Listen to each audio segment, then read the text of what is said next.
ज्योतिष के क्षेत्र में अपनी सफलता का परचम लहरा चुके ज्योतिष गुरु श्री के.एन. राव के हाथों मेडल से सम्मानित ज्योतिष आचार्य रमन जी आपके लिए लाए हैं ग्रह नक्षत्रों की महिमा, ग्रहों की चाल और नक्षत्रों की हर एक हलचल पर पैनी नजर रखने वाले, अपनी सटीक भविष्यवाणी के लिए सुप्रसिद्ध और ज्योतिष अलंकार एवं ज्योतिष आचार्य अवार्ड से सम्मानित ज्योतिष आचार्य रमन जी। नमस्कार, मैं शालिनी यहाँ पर सभी दर्शकों का स्वागत करती हूँ हमारे सब बेहद खास कार्यक्रम में ग्रह नक्षत्रों की महिमा। दर्शकों, 12 राशियां, 27 नक्षत्र, 9 ग्रह, इनके इर्द गिर्द घूमता है हमारा ये पूरा जीवन, या फिर ये कहें कि इनमें वो शक्ति समाहित है जो हमारे भाग्य को बदल सकती है। कौन सा ग्रह, कौन सा नक्षत्र हमारे जीवन में नकारात्मक प्रभाव ला सकता है और क्या इनकी स्थिति हमारे जीवन में कुछ सकारात्मक प्रभाव भी ला सकती है, आज हम इसी विषय पर चर्चा करेंगे, जिस पर अधिक जानकारी देने के लिए हमारे साथ स्टूडियो में मौजूद हैं जाने माने ज्योतिष आचार्य रमन जी। तो आइए अपने आज के कार्यक्रम की शुरुआत करते हैं और स्वागत करते हैं आचार्य जी का। आचार्य जी, आपका बहुत बहुत स्वागत है। Thank you. आचार्य जी, जब बात आती है ग्रहों की, ग्रहों के बारे में हमारे दर्शक अक्सर सुनते आए हैं कि ग्रह होते क्या हैं और इनकी चालें हमारे जीवन में क्या प्रभाव लाती हैं। लेकिन आज मैं आपसे जानना चाहूंगी नक्षत्रों के बारे में। आखिर नक्षत्र किस तरह से हमारे जीवन को बदलते हैं, इनका क्या महत्व है और क्या प्रभाव पड़ता है हमारे जीवन में? जी देखिए शालिनी जी, नक्षत्रों का महत्व तो उसी पल से चालू हो जाता है जब कोई बच्चा जन्म लेता है। बच्चे के जन्म लेते ही उसका चंद्रमा उस वक़्त जिस नक्षत्र में या जिस पद में स्थित हो, उसी से उसका पहला नाम का अक्षर जो है चुना जाता है। साथ ही साथ बच्चे की विंशोत्तरी दशा कि पहले किस ग्रह की दशा है कि नेक्स्ट दशा किस ग्रह की होगी, वो भी उसी तरह से जो है देखा जाता है जिस हिसाब से बच्चे का नक्षत्र जो है, चंद्रमा किस नक्षत्र में और किस पद में है। तो ये तो आपने देख ही लिया है कि जन्म के शुरू होते ही बच्चे के जन्म से ही जो पहला अक्षर जो चुना जाता है वो क्योंकि नक्षत्र का अक्षर होता है, तो नक्षत्र का कितना महत्व होता है और आगे क्या दशा चलती है उनकी, वो सारा जो है डिपेंड नक्षत्रों पर ही होता है। बिल्कुल सही कहा आपने आचार्य जी। आचार्य जी, मैं चाहूंगी कि आप हमारे दर्शकों को ये भी बताएं नक्षत्र के वो चरण कौन कौन से हैं। शालिनी जी, हर नक्षत्र का जो स्पैन है वो 13 डिग्री 20 मिनट का होता है। 13 डिग्री 20 मिनट के स्पैन के अंदर 3 डिग्री 20 मिनट का एक चरण होता है। तो आप लगा लीजिए कि हर नक्षत्र जो 27 नक्षत्र है, हर नक्षत्र का स्पैन 13 डिग्री 20 मिनट है और उसमें 3 डिग्री 20 मिनट का हर स्पैन पद का है, जो कि 4 पद होंगे। जी, यही कारण है आचार्य जी कि जो बच्चा जन्म लेता है उस समय जब कुंडली उसकी निर्मित की जाती है, तो इन नक्षत्रों का इतना बड़ा खेल होता है जीवन में। बिल्कुल, नक्षत्रों का ही सारा खेल होता है। मैं ये नहीं कह रहा कि ग्रह का खेल नहीं होता, लेकिन अगर किसी भी कुंडली में किसी भी क्वेश्चन को या किसी भी कुंडली का कोई आंसर देना हो, कोई भी वो समस्या हो, उसका अगर स्पेसिफिक रूप से या सूक्ष्म रूप से अगर उसको देखना हो और जानना हो, तो वो नक्षत्र देखे बिना हम नहीं कह सकते। पहले हमें देखना ही पड़ेगा कि ग्रह किस नक्षत्र में है, कौन से चरण में, उसके बाद ही हम फैसला कर सकते हैं कि वो ग्रह आपके लिए अच्छा रोल प्ले करेगा कि बुरा रोल प्ले करेगा, ये बाद में ही पता लगेगा। पहले नक्षत्र जानना आवश्यक है। तो इसलिए नक्षत्र का तो सबसे ज़्यादा महत्व, ग्रह से भी ज़्यादा इंपॉर्टेंस नक्षत्रों की है। आचार्य जी, आपने अभी हमें बताया कि ग्रह और नक्षत्रों की क्या महिमा होती है, लेकिन अब मैं आपसे जानना चाहूंगी ऐसी कौन सी वस्तु है या ऐसा कौन सा कारण है जो ग्रह और नक्षत्र को भिन्न भिन्न बनाता है? जी, सबसे पहले शालिनी जी मैं आपको बताऊंगा, थोड़ा पौराणिक कथा के अनुसार हम चलेंगे। मत्स्य पुराण के अनुसार ब्रह्मा जी के पुत्र दक्ष प्रजापति और उनकी पत्नी पंचजननी की 60 पुत्रियाँ थी, जिसमें से 27 पुत्रियों का विवाह चंद्र के साथ किया गया। तो ये जो 27 पुत्रियाँ जो विवाहित हुई कन्याएं चंद्र के साथ, उन्हें जो है नक्षत्र कहते हैं। अगर थोड़ा एस्ट्रोनॉमिकली और साइंटिफिकली देखें तो नक्षत्र जो है 27 वो हमारे 27 फिक्स स्टार्स है, जो एक राशि में 30 डिग्री की राशि में इनका स्पैन 13 डिग्री 20 मिनट है।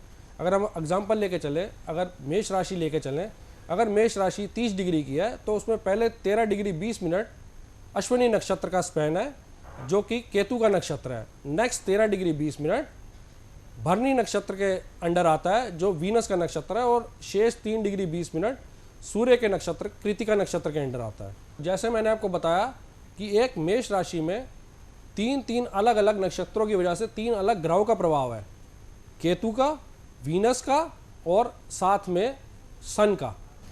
जी आचार्य जी, ये आपने हमें बताया कि आखिर इसके पीछे की पौराणिक कथा क्या है। जी। ये तो रही बात नक्षत्रों की जो आपने हमें इतने विस्तार से बताया, जी। लेकिन अब मैं जानना चाहूंगी कि इन नक्षत्रों का हमारी कुंडली पर क्या प्रभाव पड़ता है, किस तरह से हमारी कुंडली को प्रभावित करती हैं। जी शालिनी जी, मैं आपको बताना चाहूँगा कि अगर आप कोई भी ज्योतिष की पुस्तक देखें या इंटरनेट पे इंफॉर्मेशन लें या आप ही के प्रोग्राम आते हैं, ज्योतिष के अलग अलग तरह के प्रोग्राम आते हैं। अगर एग्जांपल लेके चलें कि चंद्र का कोई भी ग्रह लेके चलते हैं, लेट्स से एग्जांपल हम चंद्र ग्रह का लेके चलते हैं कि चंद्र ग्रह का एरिस राशि में या चंद्र ग्रह का मेष राशि में क्या प्रभाव रहेगा, वो लेके चले तो ज़्यादातर पुस्तकों में और ज़्यादातर ज्योतिष की किताबों में और इंटरनेट पे आपको एक जनरल छोटी सी इन्फॉर्मेशन मिलेगी कि 2 लाइन की कि चंद्र का एरिस राशि में ये प्रभाव है। हालांकि ऐसा होता नहीं है। जैसा कि मैंने आपको पहले भी बताया कि मेष राशि में 3 अलग अलग नक्षत्र होते हैं जिनका स्पैन 13 डिग्री 20 मिनट ईच होता है, और हर रेंज के नक्षत्र के 4 पद अलग होते हैं, और उसके साथ ही साथ 3 ग्रहों का और रोल होता है। पहला रोल केतु का आया, दूसरा वीनस का आया और तीसरा रोल आया। अब अगर हम ये मान के चले किसी का चंद्रमा जो है 10 डिग्री का है या 10 डिग्री में चंद्रमा स्थित है, तो वो केतु के नक्षत्र में आएगा तो उसका रोल या उसका रिजल्ट अलग होएगा। अगर कहीं चंद्रमा किसी व्यक्ति का या जातक का 15 डिग्री का है तो उसका रोल अलग होगा क्योंकि वो शुक्र के नक्षत्र में आ गया है। अगर हम मान के चले कि किसी का चंद्रमा कहीं 28 डिग्री का है, तो वो चंद्रमा बिल्कुल अलग रोल देगा, अलग रोल प्ले करेगा क्योंकि वो सूर्य के नक्षत्र में है। तो जैसा हमने देखा कि सिर्फ एक सिंगल लाइन में या एक सिंगल सेंटेंस में चंद्र का एरिस राशि में क्या प्रभाव होगा नहीं देख सकते हम। 3 अलग अलग ग्रहों का अलग प्रभाव होगा, और अगर हम और स्पेसिफिक लेके चले हर ग्रह के, जैसे मैंने आपको पहले ही बताया कि 4 डिफरेंट पद हैं, ईच पद 3 डिग्री 20 मिनट का है, तो हम फाइनली ये कह सकते हैं, ये निष्कर्ष निकाल सकते हैं कि चंद्र का एरिस राशि में या चंद्र का मेष राशि में 9 तरह के अलग प्रभाव रहेंगे, ना कि एक तरह का, जो कि ज़्यादातर आपको इंटरनेट पे एक तरह का प्रभाव मिलेगा। हालांकि वैसा नहीं होता। डिग्री के हिसाब से 9 तरह के अलग प्रभाव चंद्रमा देगा, अलग अलग व्यक्तियों की डिग्री के हिसाब से कि उनका चंद्रमा किस डिग्री में स्थित है। हाँ जी आचार्य जी, ये आपने हमें बताया कि कुंडली में ये किस तरह से प्रभाव डालता है। आचार्य जी, अब मैं आपसे जानना चाहूंगी कि कई बार हमने देखा है कि कुंडली में जो हमारा कह सकते हैं कि ग्रह है उच्च का है और अच्छी स्थिति में भी है, लेकिन बावजूद इसके भी ये पूर्ण रूप से फल नहीं दे पाता है, या फिर जो हमें एक्सपेक्टेड होता है मन मुताबिक फल नहीं दे पाता है। क्या इसका भी कारण कहीं ना कहीं नक्षत्रों की स्थिति है? बिल्कुल ठीक आपने अनुमान लगाया शालिनी जी। इनका ग्रह उच्च का होने के बावजूद, अच्छी स्थिति में प्लेस्ड होने के बावजूद, अच्छे ग्रहों से दृष्ट होने के बावजूद भी कई बार अच्छा फल नहीं दे पाता। इसके पीछे नक्षत्र का ही कारण है। मैं आपको 2 एग्जाम्पल लेके, 2 कुंडलियों के एग्जाम्पल के माध्यम से मैं आपको बताऊंगा कि ऐसा क्यों है। पहले हम मेष राशि की कुंडली लेते हैं। उसमें मंगल जो है, हम सोचते हैं कि मंगल 25 डिग्री का दशम भाव में स्थित है, उच्च का स्थित है। दूसरी हम लेते हैं मकर राशि की कुंडली, जिसमें लग्नेश शनि जो है वो 5 डिग्री का स्थित है दशम भाव में, वो भी उच्च का होकर।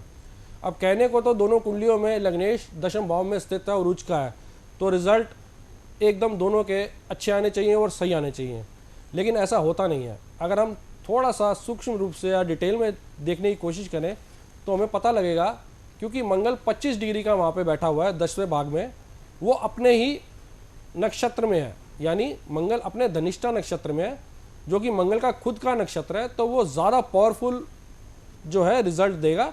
जैसे आप देख लीजिए, अगर सरकार जो है केंद्र में भी एक ही पार्टी की हो, राज्य में भी एक ही पार्टी की हो, तो राज्य के विकास में, डेवलपमेंट में पूरा फंड मिल जाता है।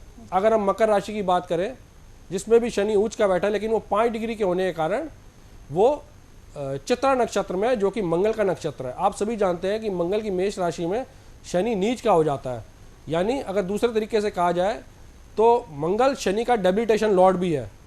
तो शनि उच्च का होते हुए भी वैसा फल नहीं दे पाएगा जैसा उसे देना चाहिए। जैसे आप देख लें, जैसे मैंने पहले ही बताया, केंद्र में सरकार जो है, सेंटर में पार्टी की एक है रूलिंग पार्टी की, और राज्य में ऑपोजिशन पार्टी की है। तो कहने को तो सारे फंड जो हैं पहुँचेंगे वहाँ पर, लेकिन किस हाल में पहुँचेंगे, सही पहुँचेंगे या विकास हो पाएगा, वही हिसाब इसमें रहता है। तो नक्षत्र का अपने फ्रेंड के नक्षत्र में होना या अपने मित्र के नक्षत्र में होना या अपने अति मित्र के नक्षत्र में होना या खुद के नक्षत्र में होना बहुत ज़रूरी है उसके फुल पावरफुल 100% रिजल्ट पाने के लिए। अगर कहीं वो अपने शत्रु के नक्षत्र में हुआ या अति शत्रु के नक्षत्र में हुआ तो वैसा रिजल्ट नहीं आ पाएगा जैसे एक्सपेक्टेड होगा। कई बार जातक हमें कहते हैं कि हमारा ग्रह उच्च का है या बहुत पावरफुल है, उसकी दशा भी चल रही है, लेकिन फिर भी हमें अच्छे रिजल्ट नहीं मिल पा रहे हैं, हमारे साथ अच्छा नहीं हो रहा है। तो इसका कारण नक्षत्र ही है कि वो ज़रूर होगा। अगर हम सूक्ष्म रूप से देखेंगे कि उनका नक्षत्र ग्रह का या तो वो उनके शत्रु या अति शत्रु नक्षत्र में हुआ या डेबिलिटेशन लॉर्ड के नक्षत्र में हुआ, तो वैसा रिजल्ट उन्हें नहीं मिल पाएगा जैसा वो एक्सपेक्ट करते हैं। इसीलिए काफ़ी भेदभाव आ जाता है रिजल्ट में और निराश हो जाते हैं जातक उच्च का रिजल्ट या उच्च के प्लेनेट की दशा आने पर भी। जी आचार्य जी, यानी कि जो हमारी कुंडली है, हमारी कुंडली का जो हम परिणाम निकालते हैं, क्या वो नक्षत्रों के आधार पर ही निकाला जाएगा तो ही हमारी कुंडली का सही सर्वेक्षण अवलोकन हो पाएगा? नहीं शालिनी जी, ऐसा नहीं है। मैं ये नहीं कह रहा कि ग्रहों से रिजल्ट नहीं निकल सकता या ग्रहों से, दशा से, डिविजनल चार्ट्स, हमारे पास काफ़ी टूल्स हैं जिनसे हम रिजल्ट निकाल सकते हैं। लेकिन मेरा मानना ये है कि अगर स्पेसिफिक रिजल्ट निकालना है या सूक्ष्म रूप से रिजल्ट निकालना है तो नक्षत्रों को देखना अति आवश्यक है। अगर आपको एक्सपेक्टेड रिजल्ट नहीं आ पा रहे हैं तो आप ज़रूर देखिए कि नक्षत्र की वजह से ही वो होंगे, तो स्पेसिफिक रिजल्ट के लिए नक्षत्रों को देखना बहुत ज़रूरी है। हाँ जी आचार्य जी, ये रही बात नक्षत्रों की। आचार्य जी, अब मैं आपसे पूर्ण रूप से कुंडली में ग्रह और नक्षत्रों की स्थिति पर बात करना चाहूंगी।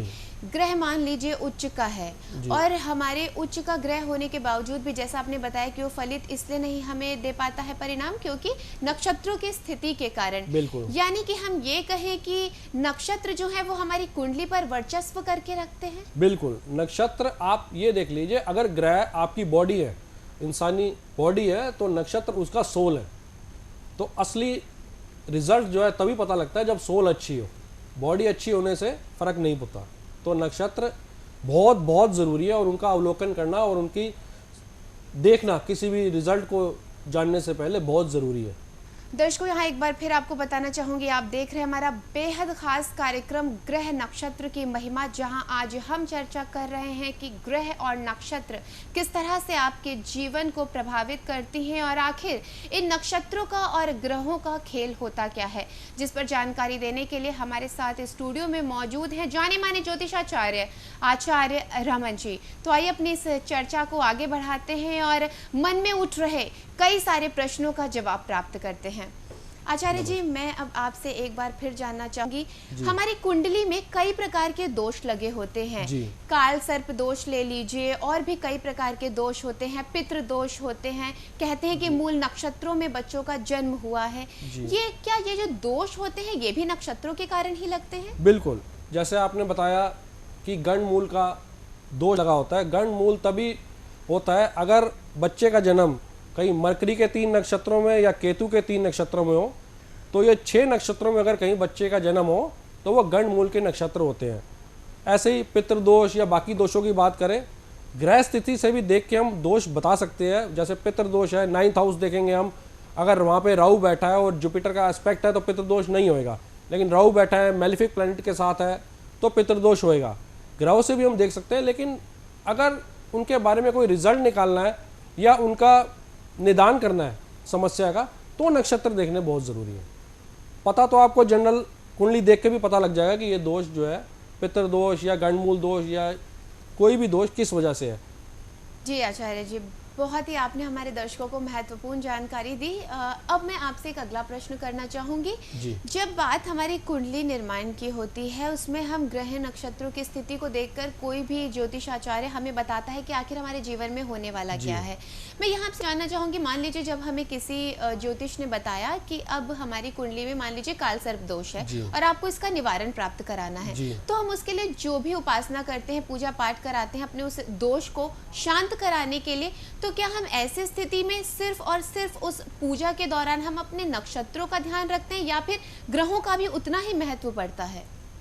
जी, इसमें दोनों चीज़ों का महत्व रहेगा। पूजा में ग्रहों का भी रहेगा, ग्रह पूजा भी होती है और साथ में जो नक्षत्र होते हैं उनकी भी पूजा होती है। तो दोनों की पूजा करने से ही जो है निवारण मिलेगा। आचार्य जी, जैसा कि आपने अभी हमारे दर्शकों को बताया कि जो नक्षत्र होते हैं, जब बात आती है स्पेसिफिक परिणाम पर, तब ऐसे में हमें नक्षत्रों का सहारा लेना पड़ता है। यहाँ मैं जानना चाहूँगी कि क्या आप हमें किसी कुंडली के उदाहरण द्वारा ये सारी बातें समझा सकते हैं कि किस तरह से नक्षत्रों का क्या महिमा रहती है हमारी कुंडली में? बिल्कुल शालिनी जी, अभी आपको मैं कुंडली द्वारा समझाता हूँ, एग्जाम्पल द्वारा कुंडली के 2 एग्जाम्पल दूंगा। 2 सुपरस्टार है, एक बॉलीवुड के सुपरस्टार श्री अमिताभ बच्चन की और दूसरी हॉलीवुड के सुपरस्टार टॉम क्रूज की। दोनों कुंडलियों के माध्यम से मैं आपको बताऊंगा कि नक्षत्रों का क्या प्रभाव रहा और कैसे वो सुपरस्टार बने। पहली कुंडली अमिताभ बच्चन जी की लेते हैं, जो आप जैसे अपने टीवी स्क्रीन पर देख रहे हैं। उनका कुंभ लगन है और केतु उनके लगन में स्थित है। शनि, रेट्रोगेट शनि उनका चौथे भाग में स्थित है और जुपिटर, उच्च का जुपिटर छठे भाग में स्थित है। सूर्य, बुध, मंगल, शुक्र ये सब उनके अष्टम भाव में स्थित है। अगर हम इनके नक्षत्रों की बात करें तो आप देखेंगे कि अमिताभ बच्चन जी का सूर्य और बुध चित्रा नक्षत्र में स्थित है और शुक्र और मंगल ये हस्त नक्षत्र में स्थित है। चित्र नक्षत्र का अगर हम जाने, उनका बेस पता करें डायग्राम, तो चित्र नक्षत्र जो है एक डायमंड को दर्शाता है। डायमंड यानी जो ब्रिलियंट होता है, जो ब्राइट होता है, जो चमकदार होता है और जो विजुअली देखने में एक्साइटिंग होता है। ऐसे ही हस्त नक्षत्र जो है हैंड्स को दर्शाता है। हैंड्स यानी जितने भी प्लेयर्स हैं जिनको डेक्सटेरिटी की ज़रूरत है खेलने में, या पेंटर्स हो गए, उनके रूलिंग में हस्त नक्षत्र आते हैं। तो आपने जैसा देखा कि जैसे उनका अमिताभ जी का दशम भाग का स्वामी मंगल 3 प्लैनेट के साथ बैठा है, जो कि सूर्य, बुध, शुक्र है। यानी दशम भाव पे 3 और प्लैनेट का प्रभाव पड़ रहा है, सन, मरकरी, वीनस, जिसमें से 2 चित्रा नक्षत्र के रूलिंग में आते हैं और बाकी 2 हस्ता नक्षत्र की रूलिंग में आते हैं, जिनको रूल करने के लिए सिनेमा इंडस्ट्री, चित्रा नक्षत्र cinema industry, fashion designer, jewellery designer, painter, theatres, art performers को रूल करता है। सेकंड, जैसे अभी बताया, हस्ता नक्षत्र भी जो है पेंटर्स को, प्लेयर्स को और इमेजिनेशन, जैसे चंद्रमा का नक्षत्र है हस्ता, तो जहाँ क्रिएटिव इमेजिनेशन चाहिए उनको रूल करता है। तो ये सब चीज़ें अमिताभ बच्चन को, क्योंकि चारों नक्षत्र इनके जो है, 2 नक्षत्र ब्रिलियंट हैं जो डायमंड की तरह चमकदार है और दूसरा हैंड्स का काम करने के लिए जो एक्शन और जो वो करते आए हैं उसके लिए चमकदार है। तो आपने देखा कि सिर्फ नक्षत्रों द्वारा ही हमने प्रेडिक्ट कर दिया कि इनका जो है कैरियर या प्रोफेशन किस लाइन में ये जाएंगे और किस में ये सुपरस्टार बनेंगे और कौन सी लाइन इनके लिए बेस्ट है। अब हम एक बार फिर टॉम क्रूज की कुंडली लेंगे, जिनका लगन लिब्रा लगन है और उनके चौथे भाव में शनि और केतु बैठे हैं और दशम भाव में राहु, शुक्र और चंद्रमा बैठे हैं। इससे हम देखेंगे कि फिर कहीं ना कहीं 4 जो ग्रह हैं जिनका प्रभाव उनके दशम भाव पे पड़ रहा है, वो शनि, केतु, राहु, शुक्र और चंद्रमा हुए। यहाँ टॉम क्रूज की कुंडली में शनि और केतु श्रवण नक्षत्र में, जो कि चंद्रमा का नक्षत्र है, और राहु, वीनस और मून अश्लेषा नक्षत्र में, जो कि मरकरी का नक्षत्र है। चंद्रमा का नक्षत्र इमेजिनेशन को दर्शाता है, सुंदरता को दर्शाता है, और मरकरी का नक्षत्र बोलने को दर्शाता है, वाचकता, कैसे वो बोलते हैं।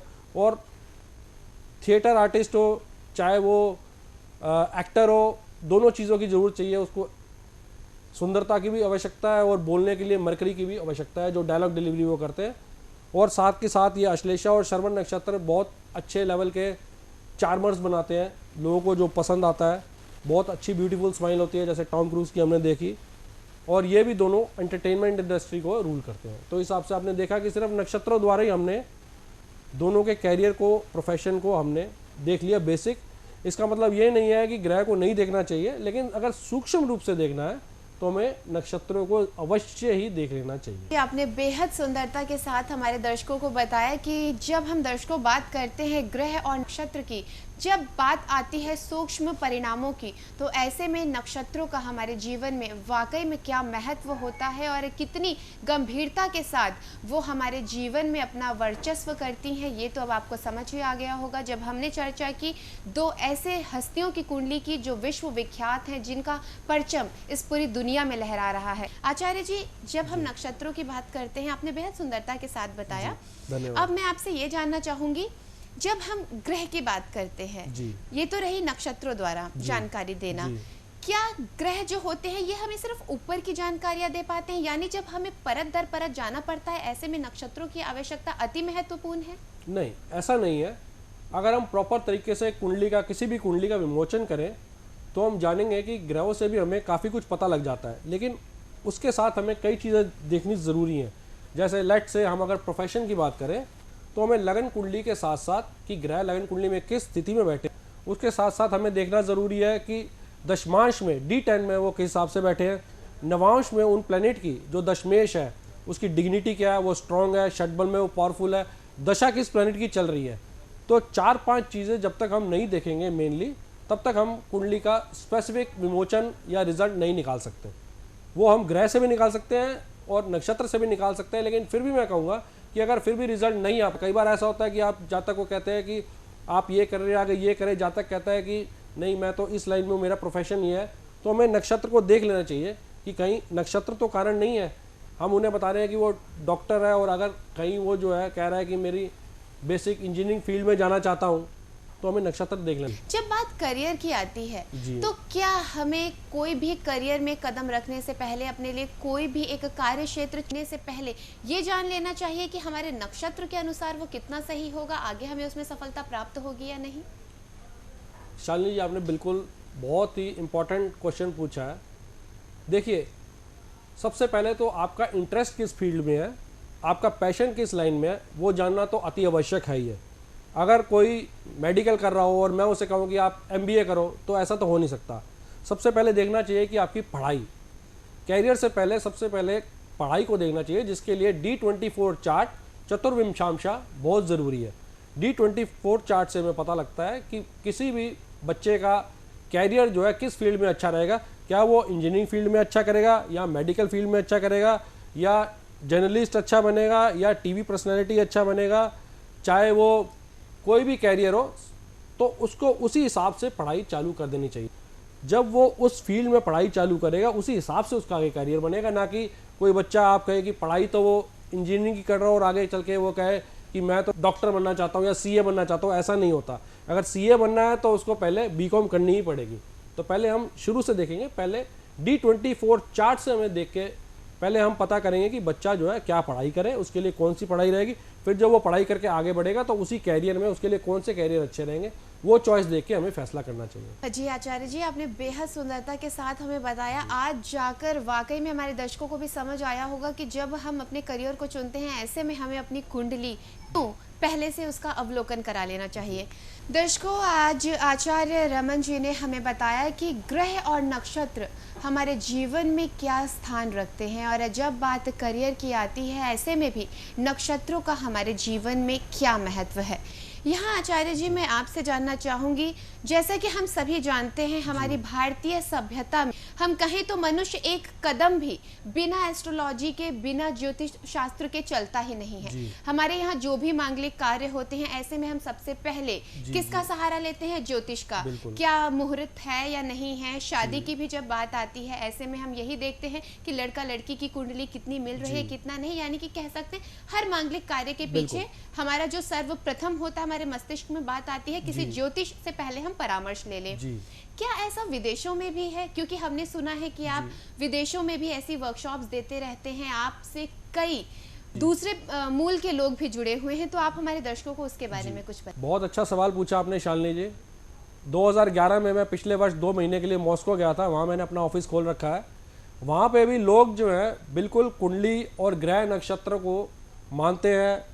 हालांकि वो अपने हिसाब से मानते हैं, उनकी रेमेडीज़ अलग होती है, हमारी रेमेडीज़ मंत्र हैं, वो अपनी पूजा करते हैं, उनकी अपने हिसाब से होती है, लेकिन फिर भी वो टाइम टू टाइम इसका निवारण करते हैं।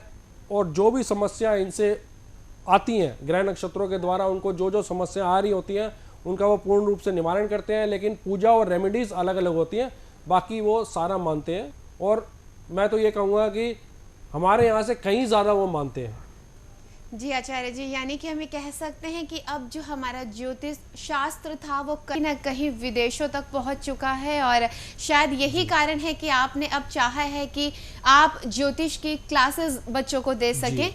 तो दर्शकों, अगर आपके मन में भी इस विद्या को लेकर, आप भी इस विद्या को प्राप्त करना चाहते हैं, आप भी ज्योतिष शास्त्र को सीखना चाहते हैं, तो आप हमारे नंबर्स पर संपर्क करें जो इस वक्त टीवी स्क्रीन पर फ्लैश हो रहे हैं। और साथ ही साथ अगर आपको किसी भी प्रकार का परामर्श प्राप्त करना है और आचार्य रमन जी से वार्तालाप करनी है, अपनी समस्याओं का निदान प्राप्त करना है, या फिर अपनी कुंडली बनवानी है, तो कृपया कर इन नंबर्स पर संपर्क करें जो इस वक्त टीवी स्क्रीन पर फ्लैश हो रहे हैं। आपका आचार्य जी मैं बहुत बहुत धन्यवाद करना चाहूंगी। नमस्कार। अगर आप भी समस्याओं से परेशान हैं और समाधान पाकर अपने जीवन को सुखमय बनाना चाहते हैं, तो जाने माने ज्योतिषाचार्य आचार्य रमन जी से मिलकर इन सभी समस्याओं का समाधान प्राप्त करें। हमारे दिल्ली ऑफिस का पता है A9 first floor, Kailash park, above Muthoot fine Corp, opposite pillar number 326, Kirti Nagar, new Delhi 11000015। एवं हमारे गुड़गांव ऑफिस का पता है 3341 सेक्टर 23, हुड्डा, गुड़गांव, हरियाणा 122001।